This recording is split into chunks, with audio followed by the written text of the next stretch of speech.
what's up, guys? It's Jourdin Pauline, and you're with the Progress Report.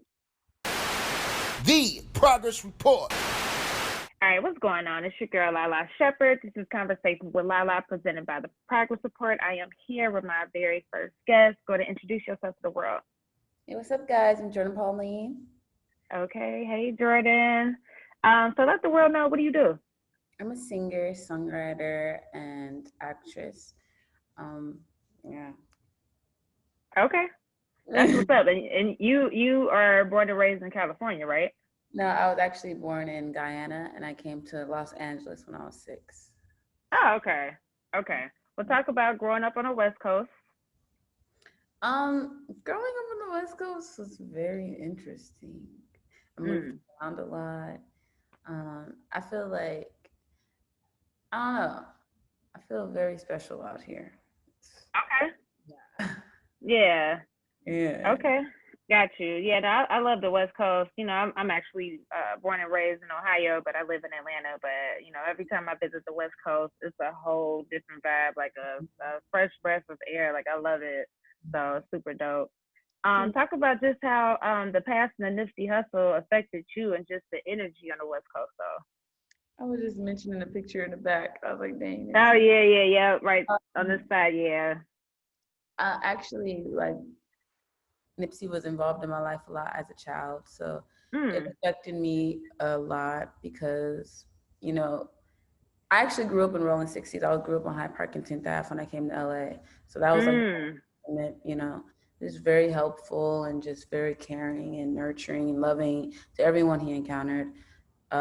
It still affects me low key. Like, some days I think about it and get like mad, sad, or like be driving and be like, dang, Nip not here no more till I even see this.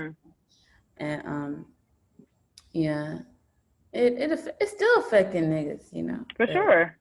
He's a legend for sure. He a legend for sure. Definitely. Well, just, you know, talk about just getting into music and TV. You know, how did you, you know, get into both? I know growing up on the West Coast, certain opportunities were probably more, you know, president than me growing up in Ohio, but, you know, talk about that. I feel like I got my first big like thing with the TV was when I think I helped on a song and it got placed on Bad Girls Club. And I was watching that show, but I wasn't like fully allowed to even watch that show. But then got a little older and I could watch it. Right. That was like one of the first ones. And then I ended up with writing for like Disney, Nickelodeon, and other various things. And then, yeah, I have when I was like 10, 11, 12, like those 3 years. And then, yeah, I got like super serious about my own music because like a lot of people wasn't fucking with me. I had to prove myself. So went out, found some producers and shit, engineers to record me, just to show like look I could do it. And then shit, I would say last year niggas really got on board. And I was like, wow, that's crazy. Well, I really like the Spiral record that you got. That's a dope song. One of my favorites by you. I like that joint. But you know, being in the business at 10 years old, that's crazy. Like, so I mean, what triggered or inspired you to be like, yeah, I want to do this? I don't know. I just don't remember a time of me wanting to do something else, you know? Like, I literally think back of like, even to when I was 6 years old, even to when I was even 4 years old, I still have songwriting books when I like started, like from when I was 4 years old, it'll say like, literally, it's a bunch of scribble and shit. Yeah. You know? It's like, dang, you know what you're doing, you know what I'm saying? Like, you know your template. That's hard. So, I don't know. This has always been just like it for me. Just creating, making music, singing. Okay. Yeah. That's hard. So with acting though, like, you know, was that the same passion as it was music, or? I'm gonna be real. Like, when I first signed with my agency, I had to say like, yeah, no, because they were like, are you gonna like have music conflict with your acting. Right. Of course, you can't be like, well, music is my main focus. You know? Yeah, of course I'm like, not. no, I'm acting. Right. But honestly, if it comes down to it, for me, it ain't gonna ultimatum regardless. I'm gonna do it all. But I'm just saying, like, For sure. choose what if I could be the most successful in, it would be music. I love music. Acting is fun to do. I have like a million TV show ideas, a million movie ideas. I actually even started. I started writing my own movies and TV shows. I wrote my first TV show like in 2015, and it was like 2016 about like my life of coming of age. You know, it's like I was really young in it, and I seen like all y'all favorites, everything I grew up. I'm sure. And so, and it's like, especially like growing up in it and you're not on Disney Channel starring saying my name is, you know what I'm saying? Or on Nickelodeon doing it like, so in that time, the fame period was really different. Like, it's just like, oh, you're not on TV. Like, name drop some people for us then. Well, I came up with like Zendaya, Bella Thorne, China, and Leon Thomas, Ariana Grande. All those. Wow. Yeah, I got you. Okay. Talk about the temperature of like just, you know, people's like characters. Like, were people catty? Were they nice? Like, how was that? I always want to know. It was hard for younger kids to adapt to fame and money and that type of light. So they thought it was okay to act the way that they were. Like, but now I feel like niggas matured and grown. Ariana Grande is the sweetest humans ever. Like, amazing. But then, of course, you hear stories about when she was younger on TV and shit, how she was like a little bit rude. And that's just adjusting, you know what I'm saying? I feel like I've seen all like the phases of like, so now I just know how to act. You know, it ain't no excuse for me. Like, I've seen in all, like, it's nothing. Okay. Give us a crazy story or like the most memorable story. I was at the Chateau and Jay-Z, it was like around Oscar weekend or some shit. And Jay-Z threw this party with Gucci. And like I remember seeing like everybody like leaving the party with like big ass Gucci bags. That was the gift bags, bro. Like I was like, we were giving Gucci away. And like it was supermodels and shit, everything there. And I was actually with my friend Luca Sabbath from Greenwich and Gianni Mora, he's like a designer. And we were leaving, and Brad Pitt is like walking up the stairs, and I had this like crop top on, and my titties fell out. Oh, shoot, I'm hollering. And I was like, yo, and nobody told me. And I was like, bruh. And yeah, so I had to tell him the truth. No, you good. I was like that embarrassed. Like I was like, yo. That's crazy. You know, it's such a classy environment. Like niggas had clothes on, ball gowns and shit. Right. And I'm like, right. Hey. Hell nah. But yeah. Wow. That's definitely a hell of a story though. That's crazy. I'm sure you've seen like all types of stuff. Like I could only imagine. Talk about some advantages and disadvantages of being, you know, a female in the entertainment business. It's harder because I feel like we get so short before even given a chance because we're women. All too often. Or if you're just like not giving up, or you know what I'm saying, part of you, or if you're not super promiscuous, fucking such and such for this opportunity, like I've been thrown that so many times, like not believe who, like I can change it, like no, fuck your way to the top. I'm built from the ground up. It's me and my mama's foundation. We built this shit with our bare hands. What's that? Bare fucking hands. And I ain't gonna let no nigga, no bitch come around and try to tear nothing down. But like, yeah, the event, it took a lot. Like, I thought it's not easy, you know, like people think, oh, I've been called an IG model so many times. I had to change that whole thing. Like, just because, you know, I'm decent.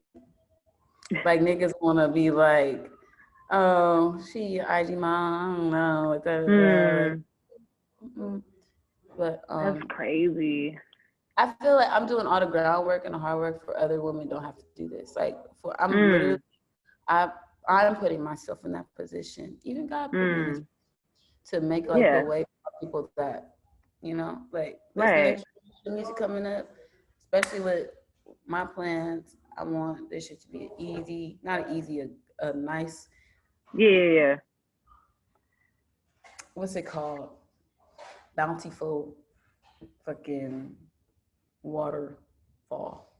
Gotcha. Okay. Yeah. Okay. Now respect. I mean, I was gonna say from the naked eye, you probably would look at your social media and be like, oh, everything was just handed to her. You know, she doesn't work hard and this and that. But you know, that's dope to hear that. Like, you know what I mean? And also too, you went to school like for performing arts, correct? I was actually homeschooled my whole life, and then Okay.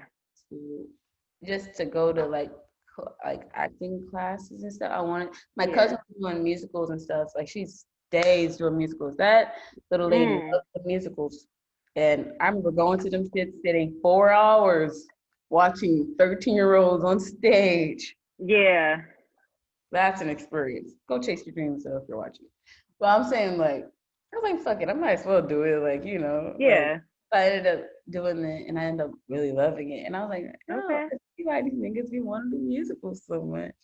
So I did that, studied it a couple for like a year, and then I ended up going to a more serious, like just regular acting school. Then I studied the Meisner technique with John Ruskin in Santa Monica. And if you know, if you're into like the acting world, you have to know the Meisner technique. Like you literally have to be like. I mean, some actresses and actors are just natural at it. They just, you know. But that's like a part of the step is to learn. Okay. Okay.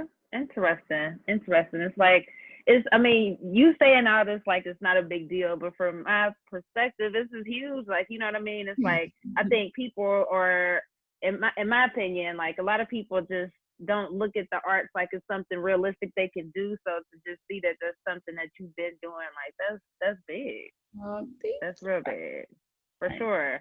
Talk about just, you know, just when getting into music and stuff and just really just finding your style and just finding you and everything like that. Like, you know, how did that feel once you got to that point when you knew, like, you know, this is me? You know what I mean? Like, I can't even put it into words because, like, I feel like we really touched home with that, like, recently. Like, but then